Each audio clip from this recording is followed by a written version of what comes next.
Okay, so how are we going to take a photo like this and turn it into something like this in the style of Warhol? I'm going to show you how to do that. So we're going to first start with our image, and we're going to go up to Image, Adjustments,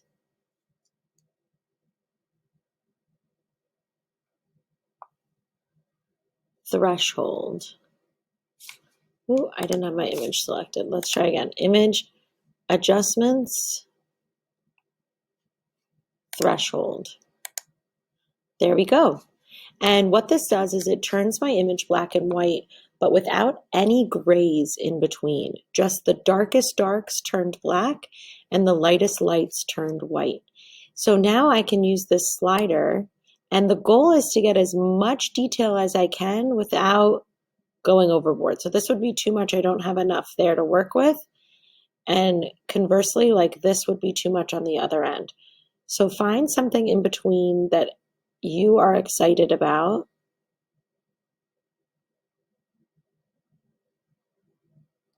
Sort of like that. So I'm going to press OK.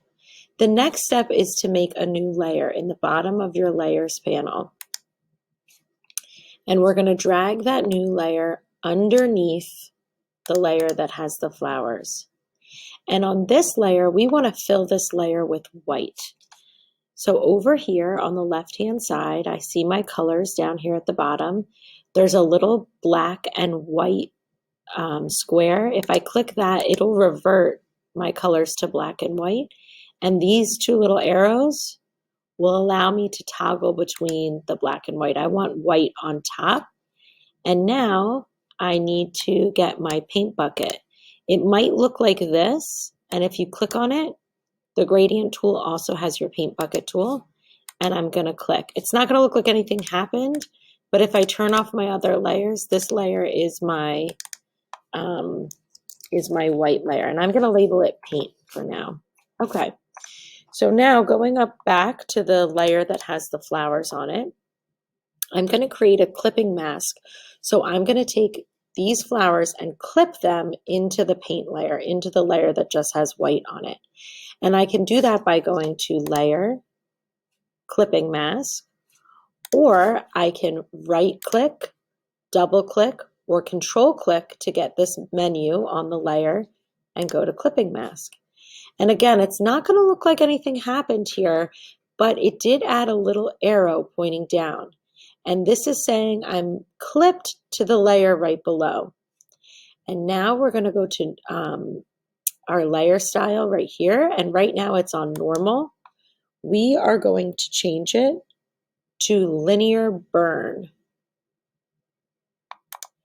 And again, it's going to look like nothing happened, so you're going to have to trust me. But what it basically did is made all the blacks will stay where they are, and the white areas, if we go on the paint layer, we can paint on them.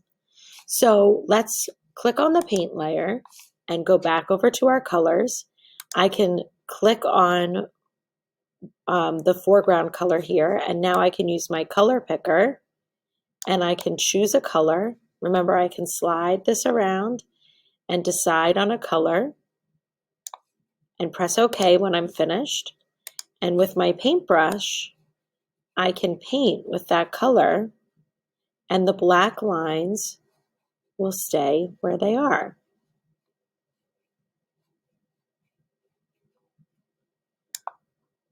Now I can come back into my color picker and choose another color, press OK, and I can even paint over top. And maybe I want this flower to be this yellow color.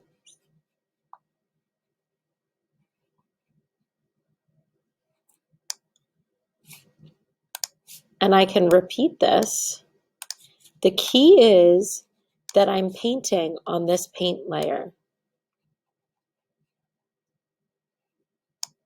If I take this layer off, this is what I'm left with. This is what this painting actually looks like. Let's say I accidentally went too far and I wanted to paint this yellow over top. I could go into my color picker and try to get the same yellow, but chances are I'm not going to get the same exact yellow. So instead, I can use the eyedropper tool, select the color that I do want, and then go back to the brush, and boom, there it is. I have it. All right, have fun filling this in.